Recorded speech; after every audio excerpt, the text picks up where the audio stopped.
இப்போ இந்த கரூர் விஷயத்துக்கு வரேன். கரூர்ல என்ன நடந்ததுன்னு அந்த கரூர் மக்களை கேட்டாலே புட்டு புட்டு புட்டு வைப்பாங்க. பிரச்சனைக்கு முழு காரணமே விஜய் வேகமாக வராதது தாங்க, தாமதமாக வந்தது தான் காரணம். இதுக்கு மித்தவங்கலாம் யாருமே பொறுப்பே கிடையாது. அவங்க தலைவர் வேகமாக வெளிச்சத்தில் அவர் காலையில் 12 மணிலேருந்து ஒரு 3 மணி 4 மணிக்குள்ள வந்திருந்தாருன்னா 4 மணி நேரம் லேட்டில் அது பிரச்சனை நடக்கிறதுக்கு வாய்ப்பு இல்லை.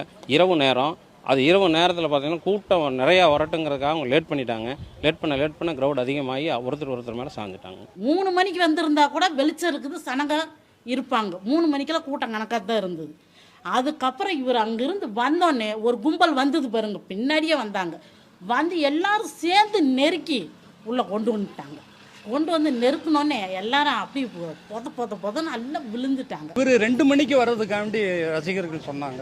நான் அதனால 10:30 மணிக்கே நம்ம வேடிக்கை பார்க்கலான்னு நான் போயிட்டேன். நாமக்கல்ல இருந்து இங்கே வரான், அவனை ஏன் வர வைக்கணும்? அங்கங்கே இருக்கிறவங்க அங்கங்கே தேய்க்கிறதா அந்த கும்பலில். ரெண்டாவது அங்கே பைபாஸில் இருக்கிறவர் மேலே ஏறியே டாட்டா காட்டிட்டு வந்துடுறத கூட பார்க்குறவன் அப்படியே போயிடுவான். ஆனால் அவர் உள்ளே போயிட்டார். உள்ளே போய் உட்காந்துக்கிட்டாரு, லைட்லாம் ஆஃப் பண்ணிட்டாங்க. அங்கே இருக்கிற என்ன செய்யணும், பார்க்குற ஆர்வலத்தில் இங்கே வந்துடுறான். அப்போ இங்கே இருக்கிற 1000 பேர், அங்கே இருக்கிற 10,000 பேர் சேர்ந்தா என்ன கூட்டம் ஆகும்?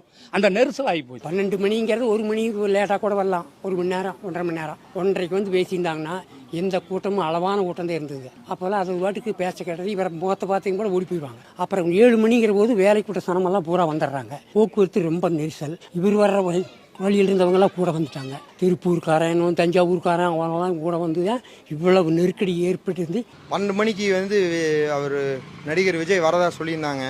நம்ம தெருவில் பின்னாடியெல்லாம் குழாகெல்லாம் எல்லாம் உடச்சி போட்டாங்க.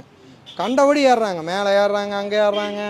அவங்கள ஒன்றுமே கட்டுப்படுத்த முடியலைங்க. அந்த மரம் ஒன்று விழுந்ததுங்க, அந்த மரம் விழுந்தது எல்லாம் பேனிக் ஆகிட்டாங்க. அப்படியே மரத்து மேலே ஏறி எல்லாம் நின்னதையுமே அது மரம் வந்து வெயிட் தாங்க, அது முழுந்துருச்சு. தட்டி வந்து ஒரு பேனர் கரெக்டாக ஒரு ரோட்டை ஒட்டியே ஒன்று கட்டிவிட்டாங்க.